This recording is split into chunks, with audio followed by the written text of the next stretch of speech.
It was one of those nights that seemed to fold in on itself. Black sky, wind howling through the trees like some wounded beast, and rain so relentless it sounded like nails tapping across the windows. Our little home sat at the edge of the moor, miles from the nearest village. Inside, though, it was warm and filled with laughter.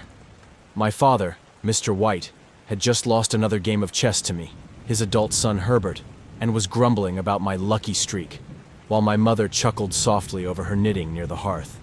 We were a modest family, never had much, but on nights like this, with the fire crackling and the storm safely outside, we felt rich in a way money couldn't touch.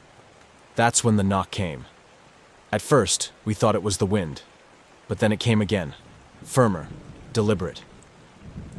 My father opened the door, and a man stood there, soaked to the bone, water streaming from his heavy coat and dripping off the brim of his military hat. It took me a moment to recognize him. Sergeant Major Morris, an old friend of my father's, back from long service in India. But something about him had changed. He looked haunted, like he'd seen things a man wasn't meant to see. We pulled him in quickly, wrapped him in a blanket, and set him near the fire. Once he had a drink in hand and some warmth in his bones, he began to speak. At first, it was stories, wild tales from the east, of sacred rivers, snake charmers, and bazaars bursting with color. But his eyes never really lit up, not even when we laughed at the more outrageous parts. Something was weighing him down. Then, after a long pause, he reached into his pocket and pulled out something wrapped in an old cloth. He placed it gently on the table in front of us. "This," he said quietly, "is a monkey's paw. Dried. Cursed." We leaned in closer. It looked ancient, mummified, its fingers curled like it was mid-clutch, skin leathery and shriveled. My mother frowned. "A monkey's paw?" He nodded. "A fakir put a spell on it. A holy man. Said it would grant 3 wishes to 3 separate men, each to learn the hard lesson that fate should not be tampered with." Of course, we scoffed. Herbert laughed openly. "Sounds like a carnival trick." But Morris didn't smile. "I was the second man to possess it," he said, his voice low. "And I won't tell you what I wished for. But it came, and it ruined me." He stared into the fire. "I tried to get rid of it before, but it always finds a way back." We all sat in silence for a moment, the wind groaning outside like it was listening in. Then, suddenly, Morris stood, crossed to the fireplace, and tossed the paw into the flames. Before I even thought about it, my father leapt forward, grabbed it with the tongs, and pulled it free. "Don't be foolish," he said, brushing it off. "If it's such a danger, why keep it?" Morris turned, his face pale. "Because it's cursed, because men are foolish, and because someone, someday, will always want to test fate." He left shortly after, refusing to take the paw back. As he walked out into the storm, I watched him hesitate at the gate, then vanish into the rain like a ghost swallowed by the night. Back inside, my father held the monkey's paw up to the firelight, examining it with a curious grin. "What would you wish for, Herbert?" he asked, laughing. I didn't answer. For the first time that night, the fire seemed colder. After Sergeant Major Morris left that night, trudging back out into the pounding rain with nothing but the heaviness of his own secrets for company, the house fell into an uneasy quiet. We sat there a while, my father holding the monkey's paw in his lap like a prized relic, the fire casting uneasy shadows across his face. My mother didn't say much, just glanced at the thing with thinly veiled disdain. I couldn't stop staring at it either, its curled, leathery fingers, the unnatural stillness of something that once moved, once breathed. Even now, I wonder what power clung to that horrible thing, what unseen weight bent the air around it. "Well," I said, breaking the silence, "if it's really magic, let's test it. Wish for something useful, eh? Say, 200 pounds to pay off the house." My father chuckled nervously, but I saw the hesitation in his eyes. "It's nonsense," he muttered. "Stories meant to impress children. Morris was always one for the dramatic." But he was serious, my mother said, her voice soft. You saw how he looked. Then why bring it here? I countered. Why keep it at all if it's so cursed? No one answered that. The room seemed smaller, the warmth from the fire less comforting. Still, my father looked down at the paw, frowning. He turned it over in his fingers, examining the dried joints, the shrunken palm. I suppose it couldn't hurt, he said quietly. I smirked. Go on then. Wish for 200 pounds. We could finally be free of this house debt. My father sighed, then held the paw up in the firelight, almost ceremoniously. I wish for 200 pounds, he said aloud, his voice barely above a whisper. The room seemed to hold its breath. And then, the paw moved. It twisted in his hand with a sudden jerk, like a living thing writhing in pain. My father gasped and dropped it on the floor with a cry, as if it had bitten him. We all stared. The fire popped. Outside, the wind groaned against the windows like a distant moan. You felt it, didn't you? I asked. He nodded, pale. It moved. I swear it did. We all laughed then, though none of us really meant it. The laughter was brittle, like old glass. It did little to lift the weight settling over the room. Later, as we got ready for bed, the house felt different. Off-kilter, like it had shifted an inch to the left when we weren't looking. I couldn't explain it. It was just a feeling.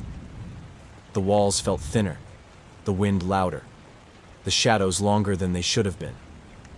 I caught my reflection in the mirror and didn't recognize the look in my own eyes. My room was cold.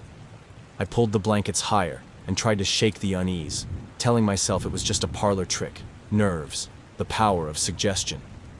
But when I closed my eyes, I dreamt of shifting earth, of something clawing its way up from beneath. I woke in a sweat, heart pounding, but I didn't remember why. Downstairs, the monkey's paw lay motionless on the mantel, as if it had never stirred at all. But I knew what I felt in the air. The house had changed. Something had begun. The morning arrived with a strange, weightless quiet. The storm had passed in the night, leaving behind a gray hush and a fog that clung low to the ground like some mourning veil. The air was thick, and though the world outside had resumed its routine, our house carried the leftover weight of something we couldn't quite name. Yet still, as if to shake it off, we tried to pretend everything was normal. Herbert was cheerful at breakfast, cracking jokes as he buttered his toast, teasing my father about how the cash hadn't fallen through the ceiling yet. My mother chuckled, gently scolding him for his irreverence, while my father remained mostly quiet, casting sideways glances at the mantel where the monkey's paw now sat. Still, harmless, or so we tried to believe. He said nothing about the sensation from the night before, the jerk in his hand that had made the blood drain from his face. Perhaps he hoped it was a dream. Perhaps we all did. By mid-morning, Herbert had headed off to work at Ma and Megan's, waving over his shoulder with a grin as he walked down the lane. The mist swallowed him within moments. My mother busied herself with the laundry, humming softly, an old tune, shaky with effort. My father sat with the newspaper open but unread, his eyes often drifting back to that cursed relic by the fire. The hours crept by. Around noon, I heard the gate click open and close. I looked through the window and saw a man approaching, tall, stiff, dressed in a dark suit and bowler hat, his eyes scanning the house as though it were a place he didn't want to be. There was something wrong about him from the moment he stepped onto the path, something too careful in his walk, too rehearsed in the way he adjusted his collar. He paused at the door, took a breath, then knocked. My mother opened it and greeted him with a curious smile. "Yes? I'm from Ma and Megan's," he said, his voice strained, dry. "May I come in?" He stepped inside, removing his hat, his fingers twitching nervously. He looked at us, my mother, my father, and me, as though trying to memorize our faces. My father offered him a seat, and the man took it slowly, sitting on the edge of the chair like someone afraid of breaking it, or afraid of being asked to stay too long. I I have some difficult news, he began. His voice cracked. My mother stopped moving. My father leaned forward, eyes narrowing. There's been, an accident. At the factory. The man cleared his throat, unable to look any of us directly in the eye. Your son, Herbert. He didn't have to finish the sentence. My mother clutched the edge of the table, her breath catching. My father sat frozen, his hand trembling against the armrest. He was caught in the machinery. There was no pain. It was quick. I felt the world tilt beneath me, the room shrinking, the walls pressing in. My mother made a sound I can still hear even now, somewhere between a gasp and a whimper, the sound of a heart shattering in a single instant. The man from Ma and Megan's continued, his voice robotic now, as though reading from a script. We deeply regret the loss. Please understand, the company takes full responsibility and wishes to extend its sincerest condolences. My father nodded numbly. Of course, he muttered. Of course. The man hesitated, then reached into his coat and pulled out a small envelope. He placed it gently on the table in front of my father. There is also a compensation, a goodwill amount, 200 pounds. My mother didn't hear him. She had turned away, shoulders shaking silently. My father stared at the envelope for a long time before picking it up with both hands. As he opened it and saw the check inside, something changed in his face. Something collapsed. He let the envelope fall from his fingers. It drifted to the floor without a sound. The exact amount. The very sum he had wished for, gripping that cursed relic with trembling fingers just the night before. And with it came the price. Our laughter, our light, our sun. Gone. In the silence that followed, I heard the faint creak of the floorboards beneath the mantel, and I swear on all I have left, that the monkey's paw moved. After the man from Ma and Megan's left, our home folded in on itself. Silence took root, thick and choking, settling into every corner, every creaking floorboard and shuttered window. The warmth we had once taken for granted, my mother's humming, my father's grumbling chess matches, my own laughter, was gone. The fire still burned, the clock still ticked, but time no longer moved the same way. Herbert's seat at the table remained untouched. His coat hung on the hook by the door. His muddy boots stood neatly by the hearth, but he would never wear them again. My mother barely spoke. She moved like a ghost through the rooms, her hands busy but aimless, folding laundry that didn't need folding, scrubbing dishes that were already clean. At night, she sat by the window, watching the road with dry, unblinking eyes, as if waiting for a figure she already knew would never return. My father, on the other hand, grew smaller. He took to pacing, back and forth across the rug, muttering to himself in tones too low to hear. Sometimes I caught him staring at the monkey's paw, lips moving as if rehearsing words he was afraid to say aloud. I couldn't stand to look at it anymore. I kept it hidden in the drawer beneath the fireplace tools, but I swear, sometimes I heard the drawer creak open in the night. Days bled into each other, colorless and cold. The townsfolk were kind in their way, dropping by with condolences and food we didn't touch, speaking in hushed voices like our grief was something contagious. But no one could reach us. We were alone in our sorrow, 3 people in a house that no longer knew how to be a home. Then, one night, one long, suffocating night, my mother finally spoke. We were sitting in silence, the fire low, the shadows long and sharp. She turned her face toward me, pale and hollowed by mourning. "Why don't we use it again?" she said. I froze. "What?" "The paw," she said, her voice trembling with hope and madness. "We have 2 wishes left." My father looked up slowly, the color draining from his face. "No," he said hoarsely. "We mustn't. We've seen what it can do." She leaned forward. "But we didn't wish properly before. We weren't specific. We didn't say how we wanted the money. We can fix it. We can bring him back." I stood, heart pounding. "Mother, we don't know what we're dealing with. Herbert, he's gone. Please." But she wouldn't be swayed. Grief had consumed her reason, sharpened it into a single, terrible purpose. "He was our boy," she whispered. "He's cold and alone in that grave, and we sit here doing nothing." My father shook his head. "You don't understand. Whatever comes back, it won't be him." "I don't care," she snapped. "I want my son." She rose from her chair, moved to the hearth, and opened the drawer with shaking hands. She pulled out the paw and thrust it toward my father. "Wish it," she pleaded. "Wish him back." He stared at the thing like it might bite him. His fingers trembled as he took it from her. His lips parted, but no words came. Then, in a voice so low I barely heard it, he whispered, "I wish my son alive again." The room shivered. The fire sputtered. The wind picked up outside. And somewhere far off, though it may have been my imagination, I thought I heard something shift beneath the earth. The hours after the second wish dragged by like centuries. My mother paced the house, eyes wild with anticipation, hands wringing the hem of her dress until the threads unraveled beneath her fingers. She kept glancing at the door, then out the window, whispering his name under her breath like a prayer she believed would carry on the wind and guide him home. My father sat slumped in his armchair, unmoving, his face pale and drawn.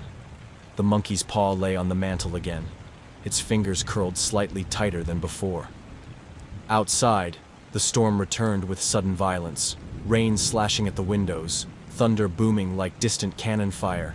Lightning flashed in sharp pulses, throwing shadows across the walls that seemed to shift and twist of their own will. The fire had dimmed, but none of us moved to stoke it. There was something else burning in the room now. Dread. My mother wouldn't sit. She muttered to herself, words fractured and desperate. "He's coming. I know it. It's taking time because the grave is far, that's all." I wanted to stop her, to say something, anything, but I couldn't find my voice. I kept glancing toward the front door, sick with the certainty that it would open on its own. And then, we heard it. A knock. Low. Slow. Measured. 3 times. I froze. My father lifted his head in horror. My mother gasped and turned toward the sound, her whole body going still. Then another knock, louder this time, heavier. Not a visitor's polite tap. It was a summons, a demand. It echoed through the halls like a tolling bell. She ran to the door. "No!" my father cried, scrambling after her, but she was already unbolting the first latch. "It's Herbert!" she screamed. "It's him! I know it! I'll let him in!" The knocking came again, relentless, rhythmic, almost angry now. Someone, was outside, but what it was, we did not know. I stepped back, unable to move forward, my legs weak with terror. My father reached her as she undid the second latch. "Stop! You don't know what's out there!" he shouted, grabbing her arm. "I do!" she shrieked, twisting out of his grasp. "My son is out there, and I won't keep him in the cold!" She reached for the final bolt. My father grabbed her again, holding her back with all the strength he had left. She fought him, clawing at his arms, sobbing, screaming Herbert's name into the storm. And all the while, the knock came again, and again, and again. Each time louder, closer, more insistent, as if the very doorframe would give under the weight of it. The house was chaos, wind howling through the eaves, thunder shaking the walls. My mother's cries cutting through it all like shattered glass. And the knocking. God, the knocking. It never stopped. And then it did. Just like that. Silence. The door stood shut, the final bolt untouched. My mother slumped to the floor, shaking, her face streaked with tears. My father held her close, trembling. I backed into the far corner, heart hammering against my ribs. Outside, only the wind remained. But I knew it wasn't over. Whatever had knocked was still waiting. The silence didn't last. After the knocking ceased and the last echo slipped through the air like smoke, we stood in a paralyzed hush. My mother crouched by the door, her breath coming in ragged bursts. My father stood behind her, hands still clenched around her arms. I remained rooted in place, too terrified to move, staring at the door, waiting for it to happen again. for the final bolt to lift on its own, for the door to creak inward, for something, anything, to step through. But nothing came. Then she screamed his name. "Herbert!" Her voice shattered the silence like a glass bottle against stone. She broke free from my father's grasp and clawed at the last bolt, her fingers slipping as she fumbled with the lock. I rushed forward, trying to stop her, but she was wild, consumed. "He's out there! He's cold! He's waiting for me!" I grabbed her wrists, pleading. "Mama, no! Please, don't open it, please!" "He's alone!" she shrieked, twisting violently. "My boy is out there, and you would leave him to the dark?" Behind us, my father turned and stumbled back into the parlor. I saw something in his eyes, more than fear. It was recognition. Whatever had knocked on our door, he believed in his soul it had once been our son, and that it no longer was. Then the pounding started again, louder this time, angrier. The door rattled on its hinges. The walls seemed to quake with each blow. My mother shrieked with joy. "He's here! He's here!" I let go. She nearly flung the bolt loose. But in that moment, above the roar of the storm and her cries, I heard my father call out from the parlor. "The paw, where is it?" I turned, saw him on his knees by the hearth, rifling through the drawers, his hands frantic. His face was drenched in sweat, twisted in terror. "Where is it? Where is it?" The monkey's paw. I bolted after him. It was still where I'd last seen it, in the drawer beneath the fireplace tools. I yanked it out and turned to find him reaching for it like a drowning man grasping for air. The door behind us shook under the force of the knocking. My mother was screaming now, not in fear, but in elation, screaming Herbert's name as if saying it enough times would make him whole again. My father clutched the paw in both hands. "I have to fix it," he whispered. "God help me. I have to fix it." A crash. My mother had thrown open the first half of the door. Rain swept inside. Wind screamed through the hallway like a warning. I glimpsed her figure leaning toward the gap, eyes wide with hope and madness. "Herbert!" she cried into the storm. "Come in, love! Come home!" "No!" I shouted. I spun back toward my father. "Do it!" I screamed. "Do it now!" He gritted his teeth, raised the paw, and held it out in front of him like a weapon against some invisible terror. The wind gusted so violently it nearly snuffed the fire. The floor groaned beneath our feet. The very house seemed to hold its breath. His lips moved, but the wish hadn't been spoken. And at the door, I saw something move in the shadow. Just behind my mother, in the rain. A shape, a figure. It raised its hand and knocked. One last time. The final knock still echoes in my bones. I stood frozen in the parlor, the room trembling beneath the weight of the storm, and something far older, far crueler. My mother, drenched by the rain, had pulled the door halfway open. The final bolt clattered to the ground like a guillotine's lever. And through the widening crack, I saw it, just a sliver of a shadow, hunched, misshapen, the outline of a hand raised to knock again. Not a man, not entirely. Something caught between life and death, between love and horror. My breath left me. My father stood behind me, clutching the monkey's paw with both hands, the firelight dancing on his face, casting deep lines that hadn't been there before. His mouth moved, but no words came. I turned to him, panic overtaking every other feeling. "Now," I whispered. "Say it. Please. Now." He shut his eyes. His lips trembled. The door creaked open an inch wider, and my mother cried out in joy. "Herbert!" Lightning split the sky outside, revealing the figure more clearly than I ever wished to see. What stood just beyond the threshold was wrapped in a burial shroud, one side of its face torn and sagging, the other obscured in shadow. The skin had the waxy gray pallor of something that had no right to stand upright. And yet, it reached. My father shouted over the thunder. "I wish my son dead again. Gone. Gone." The paw writhed in his hand. It twisted violently as if recoiling in agony, and then lay still, limp, lifeless. The air collapsed into silence. No thunder, no wind, No pounding on the door, no figure in the rain. My mother stumbled forward and flung the door wide. Empty. Just the path, slick with mud and rain, lit by the occasional flicker of distant lightning. No footprints, no shadow, no Herbert. She let out a sound I'll never forget. A low, shattering moan that sounded as if it came from the deepest part of her soul. Then she dropped to her knees on the threshold, sobbing into her hands. I stepped outside, numb, my feet sinking into the earth. The rain had stopped. The sky above was bruised with clouds, but the wind had died. The world had fallen unnaturally still, like a breath held too long. Behind me, my father collapsed into the armchair, staring at the lifeless monkey's paw on the floor with an expression that no longer resembled grief, only resignation. Hollow, defeated. Days passed, maybe weeks. The neighbors came and went, offering food we couldn't eat and words we couldn't bear to hear. Eventually, they stopped coming. The fire grew cold. My mother no longer spoke. She sat near the window with Herbert's coat draped over her lap like a child's blanket. My father rarely moved from his chair. The empty envelope from Ma and Megan's clenched in his hand like a monument to his mistake.